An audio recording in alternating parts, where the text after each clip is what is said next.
L'aide émotive peut nous être accordée, mais ce n'est pas le but de Dieu. Elle fait simplement partie du processus par lequel Dieu s'occupe de nous. Ce à quoi il tend, c'est à former notre volonté afin qu'à l'heure la plus sombre, nous soyons capables d'exercer le pouvoir de notre volonté. Quand nous nous sentons secs, nous pouvons utiliser malgré tout notre volonté pour lire la Bible, prier, témoigner. À travers des exercices répétés, le pouvoir de la volonté deviendra de plus en plus fort. Si durant notre vie, nous continuons seulement avec le pouvoir émotionnel, nous ne ferons jamais beaucoup de progrès. La raison pour laquelle Dieu nous donne des sentiments de joie, c'est pour nous empêcher de nous décourager au point de rétrograder. Mais alors il diminuera et côtera graduellement notre joie et aussi augmentera et allongera notre sécheresse, de sorte que nous puissions exercer le pouvoir de notre volonté jusqu'à ce que nous devenions forts. Comme nous repassons notre expérience passée, nous remarquons que notre joie et notre sécheresse tombent sur nous comme des vagues. Nous découvrons aussi que nous ne faisons pas beaucoup de progrès dans les moments de joie, tandis que nous en faisons plus dans le temps de sécheresse.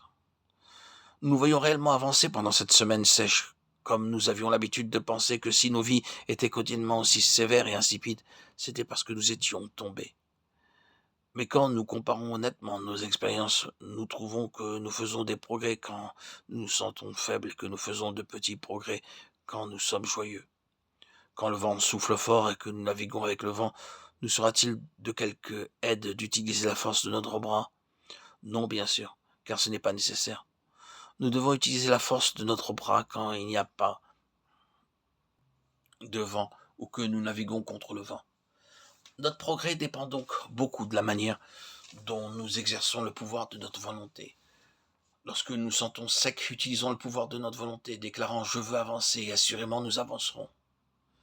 Qu'il est triste que les yeux de beaucoup de croyants soient fixés sur ce centre de la joie, l'estimant être le sommet de l'expérience spirituelle. Ils n'arrivent pas à comprendre que le chrétien fait de réels progrès spirituels quand il avance dans le pouvoir de sa volonté. Si vous pouvez vaincre le sentiment d'aridité, vous serez capable de vaincre votre environnement. Parce qu'une impression de sécheresse et d'apathie, c'est le plus difficile à surmonter. En le vainquant, vous pouvez très naturellement vaincre d'autres environnements.